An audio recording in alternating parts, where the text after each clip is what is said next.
An entire army marched for 6 days in complete silence around a massive wall. On the 7th day, they circled it 7 times and let out a shout. And the most famous wall in the ancient world came crashing down completely, without a single arrow ever fired. Is marching in complete silence, on the 7th 7 laps and a single shout, and the most defended wall in the world came down. But before the shout, 2 spies bet their lives on an unlikely woman. To understand it, we need to go back to the beginning. On the other side of the Jordan stood Jericho, the city of palm trees. Few people know life had already been pulsing there for more than 10,000 years.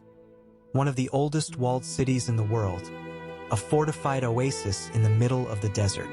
But there's more. Did you know Jericho is the lowest city on the face of the earth? Roughly 800 feet below sea level, near the Dead Sea and the Jordan River. The heat there is suffocating, and that furnace is exactly what Israel had to enter.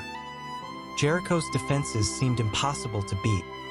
Massive double walls of mud brick, one behind the other. A powerful spring flowed inside the city, feeding the palm groves and guaranteeing endless water. It was considered unconquerable, the gateway into Canaan. Think about it. Israel had been wandering the desert for 40 years since leaving Egypt. An entire generation was born and died along the way. Now, finally, the people camped on the other side of the Jordan River, and Jericho was the first locked door of the Promised Land. But before the crossing, a massive loss. Moses, the great leader who brought Israel out of Egypt, has just died on Mount Nebo, seeing from afar the land he would never set foot on. Without their longtime leader, the entire nation freezes, gripped by fear. It's into that void that God speaks. He turns to Joshua, son of Nun, Moses' faithful assistant for 40 years. Moses, my servant, is dead. Now rise up, cross this Jordan River, you and all this people, into the land I am giving you. The command repeats 3 times, like a hammer. Be strong and courageous. Be strong and courageous. Be strong and very courageous. And with it comes the promise that holds everything together. I will be with you as I was with Moses. No one will be able to stand against you. Did you know a curious detail came along with that command? God tells Joshua to meditate on the law day and night, without stopping. His courage wasn't born from recklessness or empty bravado. It came straight from the promise. And a promise kept demands the next step: action. Joshua acts fast. He summons the officers of the people and gives a direct order. Go through the camp and tell the people to prepare provisions, because in 3 days we will cross this Jordan to go in and take possession of the land the Lord is giving us. But Joshua isn't just brave, he's a strategist. Before moving an entire nation, he acts in silence. He calls 2 trusted men and sends them off in secret. Go, scout out the land on the other side, especially Jericho. No one else in the camp knows about this mission. The 2 spies cross the Jordan and slip into Jericho unseen. To avoid drawing attention on unfamiliar streets, they take shelter in one specific house, that of a woman named Rahab. And here's the detail almost nobody notices. Her house was built right into the city wall. Who was Rahab? A Canaanite prostitute who ran a kind of inbuilt into the city wall. By the standards of her time, the most unlikely possible person to become a hero of faith. But God's story loves choosing exactly the one nobody else would. But in Jericho, nothing stayed secret for long. Foreign spies inside the walls travel fast as news, and soon it reaches the right ears. The king of Jericho discovers that 2 Hebrews have entered the city and are staying at Rahab's house. The king wastes no time. He sends soldiers to Rahab's house demanding she hand over the 2 Hebrews. And right there, at her own door, she's forced to pick a side: her own Canaanite people or the God she has only heard about. Rahab acts in seconds. She hides the 2 spies under bundles of flax drying on her rooftop, stacked as if it were just another day's work. Then she takes a deep breath and goes down to face the king's men at the door alone. She lies without hesitation. It's true, some men did come to me, but they already left at dusk before the gate closed. I don't know where they went. Hurry. Maybe you can still catch them heading toward the Jordan. The soldiers believe her and rush out the door. Did you know how big a risk Rahab took? Hiding enemy spies was pure treason. A crime punished with death on the spot, no trial. Even so, she bet everything, her own life, on a foreign god who, until that moment, wasn't even hers. Back on the rooftop, Rahab climbs up to the two hidden spies and finally explains her actions. "I know the Lord has given you this land," she says. "The truth is all of Jericho has lived in terror of Israel for 40 years, and that terror has only grown." Rahab tells them everything the Canaanites have heard. How the God of Israel dried up the Red Sea when they left Egypt, leaving a path of dry ground. How that same God destroyed the powerful King Sihon and Og on the other side of the Jordan. And then comes the confession that changes everything for her. "The Lord your God is God in heaven above and on earth below." Think about it, the purest faith in that entire chapter comes from the mouth of a pagan prostitute, not a priest. Rahab seizes the moment and asks for what matters most. "Since I have shown you kindness, swear to me by the Lord that you will show kindness to my father's house. Spare my father, my mother, my brothers, and all who belong to them when you take the city." The two spies agree on the spot. "Our lives for yours, if you don't tell anyone what we did here." But the deal comes with clear conditions. And to seal the pact, the three of them agree on a secret sign, one single sign that could not fail. The agreed sign is simple and visible. Rahab must tie a scarlet cord in that very window. She'll lower the two of them from down the wall. Everyone inside that marked house, when the Hebrew army arrives, will be completely safe. And here's the detail almost nobody notices. A scarlet cord marking a house of rescue is the exact same image as the blood on the doorposts in Egypt, 40 years earlier. That night, judgment passed over every marked house and spared everyone inside. But the sign only works under one strict condition. Every relative of Rahab must stay inside the marked house, no exceptions. Whoever sets foot in the street, even for a second, their own blood will fall on their own head. No one else will be responsible for it. Since Rahab's house is built right into the wall, she uses that to her advantage. She ties a sturdy rope and lowers the two spies through the window, straight down the outside of the wall, an escape no guard at the main gate could ever see. Before letting go of the rope, Rahab gives one final, urgent piece of advice. Flee to the hills, hide there for 3 full days until the pursuers return to the city, and only then go on your way. The two spies obey every word, without arguing. The two hide in the hills exactly as Rahab instructed, for 3 full days. Meanwhile, the king's men search every stretch of the Jordan road, every cave, every bush, but find nothing. On the 3rd day, exhausted, the soldiers finally give up and turn back. Only then do the two spies come down from the hills.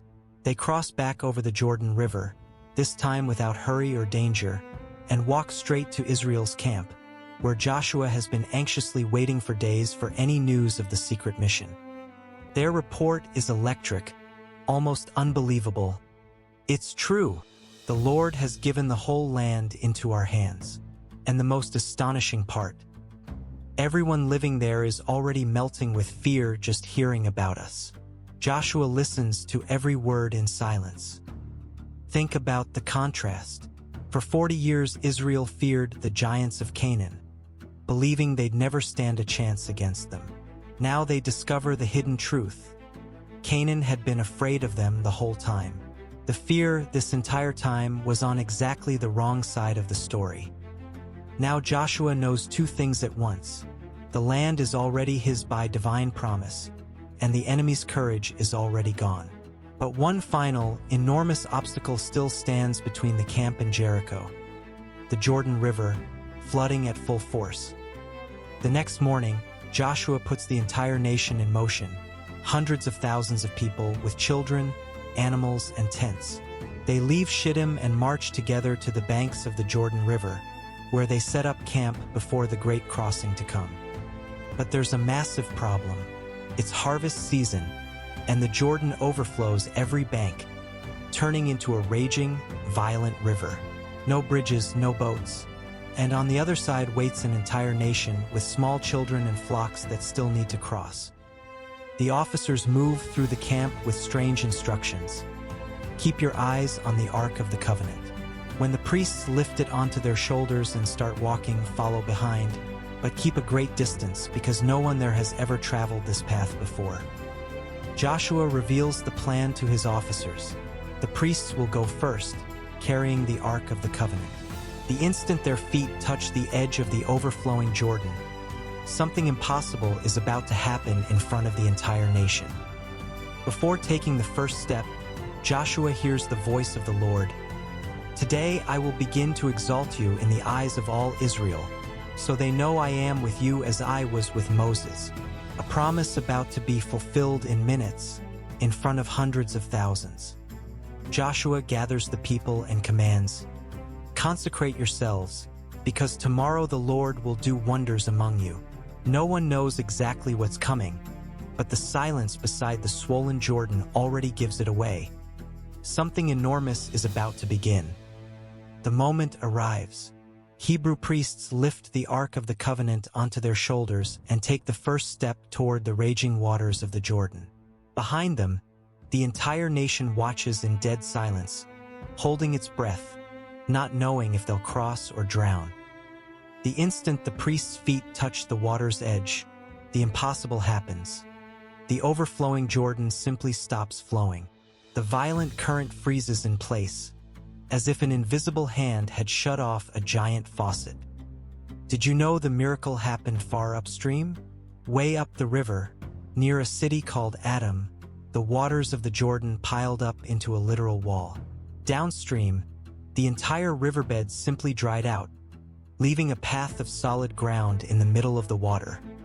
The priests carry the Ark of the Covenant straight into the middle of the dry riverbed. There they stand firm on dry ground, while behind them the entire nation begins to cross, with walls of water suspended on both sides. Hundreds of thousands of people cross the Jordan on completely dry ground. It's a direct echo of the Red Sea 40 years earlier, except now it's the new generation crossing, people who never set foot in Egypt and never saw Moses part those waters. And here's the detail almost nobody notices. It's the same God, the same miracle of parted waters, closing a 40-year cycle. The generation that left Egypt crossed through the sea. Now it's their children entering the promised land through the river. Before leaving the dry riverbed, God gives Joshua a new order.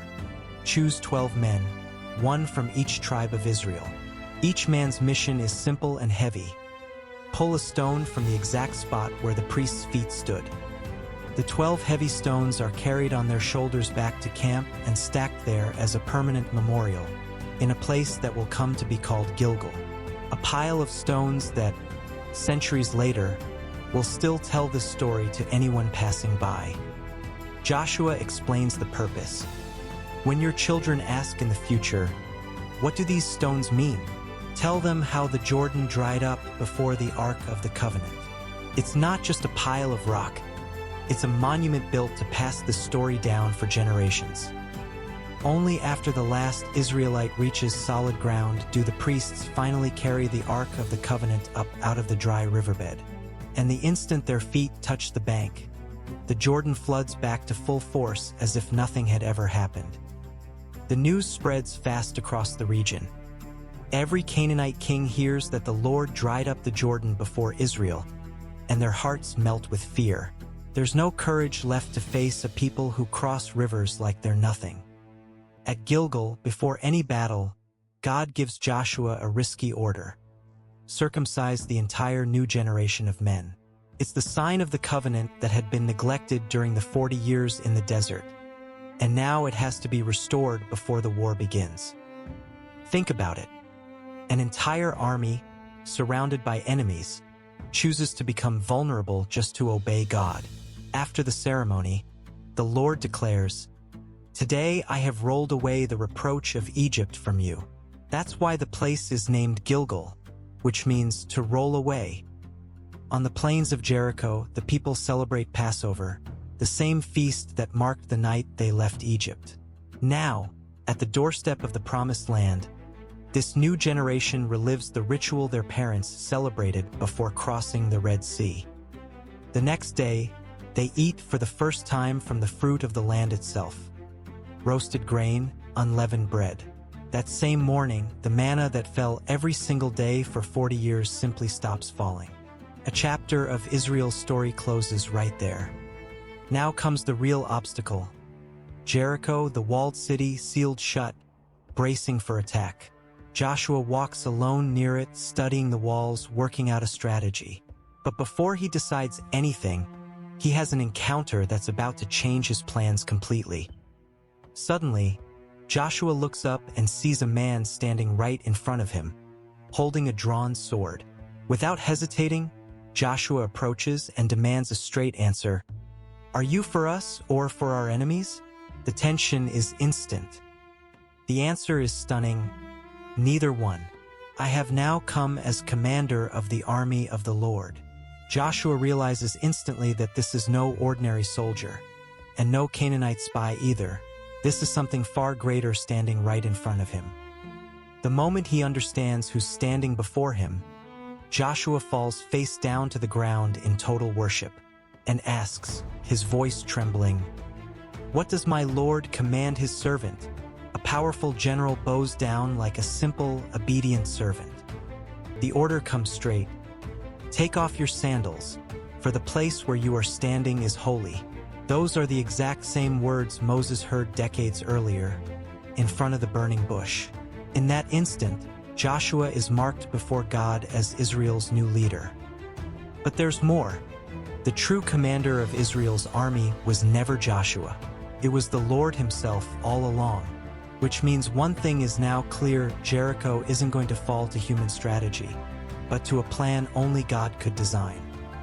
Meanwhile, inside Jericho, panic has taken over completely. The gates are locked and barred.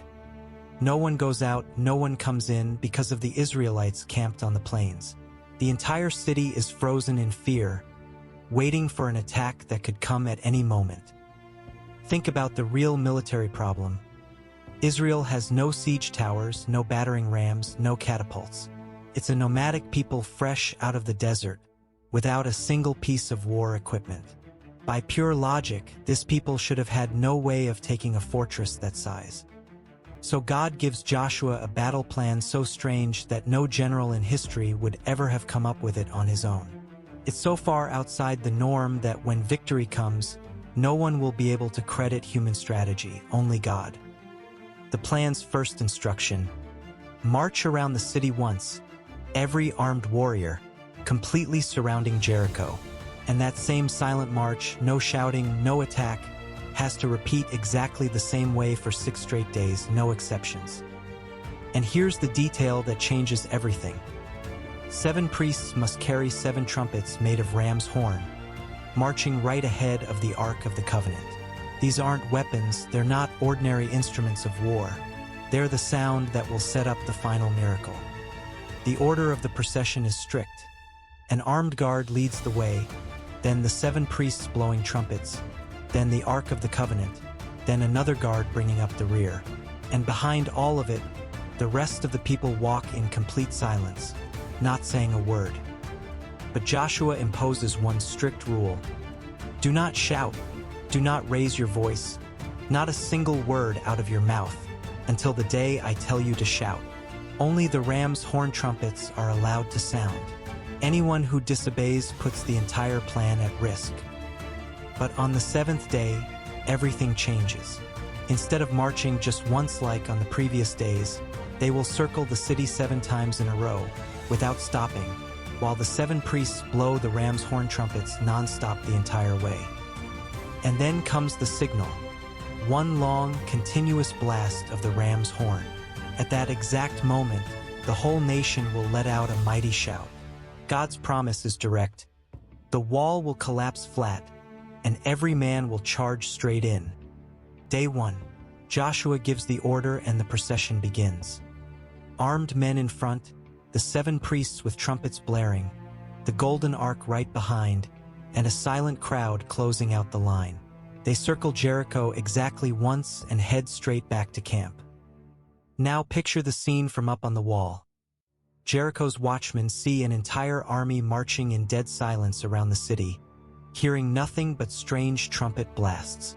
No attack comes, and then they simply leave. It's pure confusion and dread. Day 2, day 3, everything repeats exactly the same. The same silent circle around the city, the same trumpets sounding, the same retreat at the end. But there's more. With every day that passes, the mystery deepens and the fear inside Jericho grows. Days 4, 5, and 6 pass exactly the same.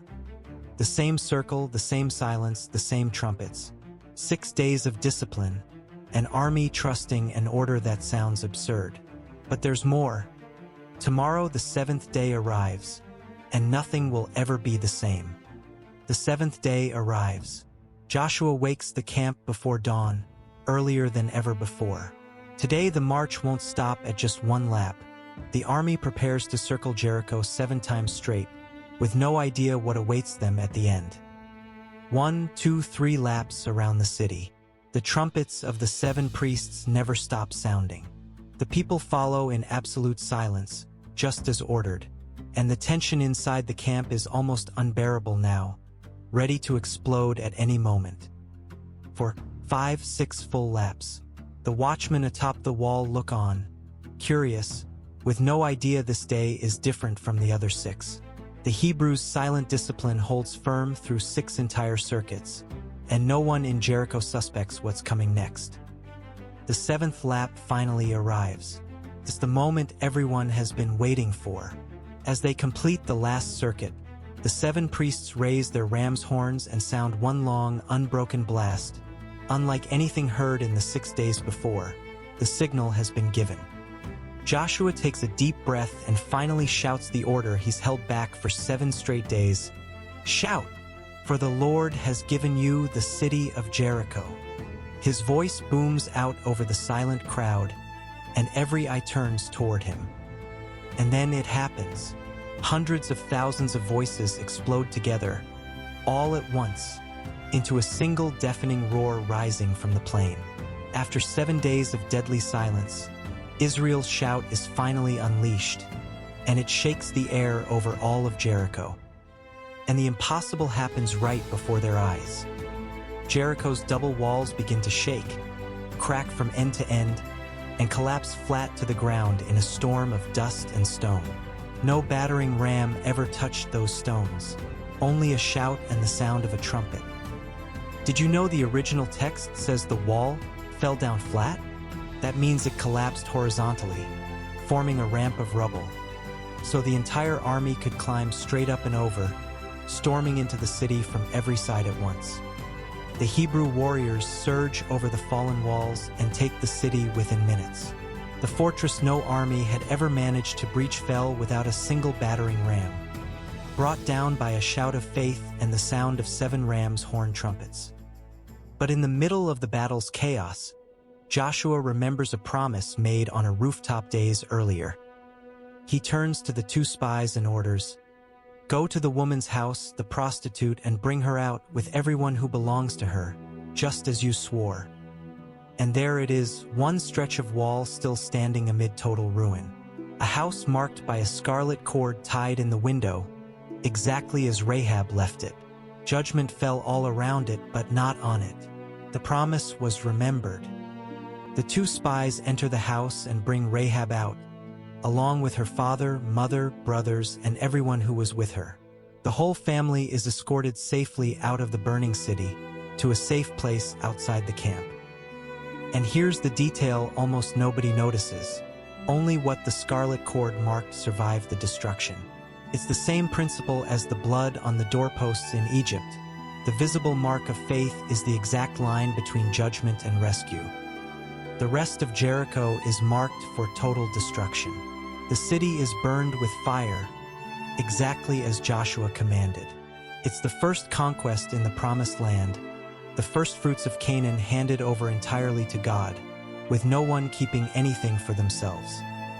Only the silver, gold, bronze, and iron escape the flames. Everything is gathered and placed in the treasury of the Lord's house, set apart as sacred. No one in Israel keeps anything for personal gain. Joshua's obedience is total, without exception. The victory is total, and one truth becomes clear to the whole nation. No military tactic of Israel's brought down those walls. A shout and a trumpet were enough. The glory of this conquest belongs to no general. It belongs entirely to the Lord. Before leaving the ruins, Joshua does something solemn before the whole nation. He pronounces a curse over Jericho, declaring that the city should never be rebuilt as a fortress. A prophetic seal over the place God had just judged. The curse is chillingly specific. Cursed before the Lord is the man who rises up and rebuilds this city, Jericho. At the cost of his firstborn he will lay its foundations, and at the cost of his youngest son he will set up its gates. Every word will come true. For now, Jericho lies reduced to ashes and rubble. But Joshua's fame spreads quickly across the land of Canaan. His reputation grows among the neighboring peoples, because it becomes clear to everyone that the Lord is with him. But this is where the story leaps forward centuries. That curse Joshua pronounced wasn't just an angry line thrown over broken stones. It was a detailed prophecy, waiting silently for the right day to come true in Israel's history. Did you know that about 500 years later, in the days of the wicked king Ahab, a man named Heel, from the city of Bethel, made a dangerous decision? He chose to rebuild Jericho, completely ignoring the ancient curse Joshua had pronounced centuries before. And the ancient curse comes true to the letter. When Heel lays the city's foundations, he loses his firstborn son. When he finishes raising the gates, he loses his youngest. Every word Joshua spoke, centuries before, comes to pass exactly as prophesied. A prophecy Joshua spoke over a pile of rubble came true with absolute precision half a millennium later, exactly as it was said. The account is recorded forever in the Book of Kings, proof that God's word never falls to the ground empty. Now let's go back to Rahab, because her story is even more astonishing than the walls themselves. A Canaanite prostitute was saved by a scarlet cord tied in a window. But what happened to her after that day? Rahab doesn't just survive the fall of Jericho. She joins the people of Israel completely. And in time, she marries a man named Salmon, a respected leader of the tribe of Judah. Her life becomes an entirely new beginning. Their son is named Boaz, the very same Boaz who, generations later, would marry Ruth, the faithful Moabite woman, and become the kind redeemer of one of the most beloved, moving love stories in all of Scripture. Boaz and Ruth have a son named Obed. Obed has a son named Jesse, and Jesse becomes the father of a young shepherd boy named David, the boy who would later become the greatest king Israel would ever know in its entire history. Think about it. The Canaanite prostitute of Jericho became King David's great-great-grandmother. The scarlet cord tied in a window didn't just save one life that day. It grafted Rahab forever into a royal bloodline, changing the entire course of Israel's history. And there's more. The Gospel of Matthew opens the entire New Testament by listing the ancestors of Jesus, generation after generation. And there, among the names of patriarchs and kings written by name is Rahab, the former prostitute of Jericho, right in the family tree of Jesus. A pagan prostitute from a city condemned to destruction is in the genealogy of the Messiah. That's not a coincidence. It's concrete proof that no past, no matter how stained it looks, is too far for God to reach, redeem, and turn into purpose. Two women of faith, a scarlet cord, a doorpost stained with blood, from Egypt to Jericho, and then to a feeding trough in Bethlehem.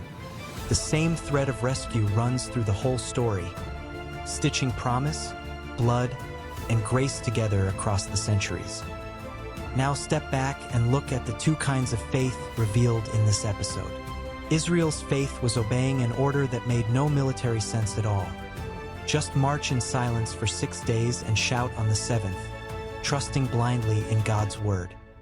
And Rahab's faith was acting on a God she had only heard about, betting her own life before she ever saw a single miracle happen. Both of them, the entire army and one lone woman, were saved not by understanding everything, but by trusting. The walls in your life might not be made of brick, but the lesson stays the same. God often asks for the obedient step before he ever reveals the reason behind it. The shout of faith always comes before the wall finally falls. Maybe the wall you're circling hasn't moved yet, even after 6 days of silence and waiting. Keep marching. The seventh day belongs to God, and he specializes in bringing down exactly the walls nobody thought would ever fall. Ever had a wall in your life that only came down once you stopped trying to knock it over alone? Tell me in the comments below. Subscribe to the channel and join me for the next story, because the Bible has so much more faith, courage, and miracle waiting for you.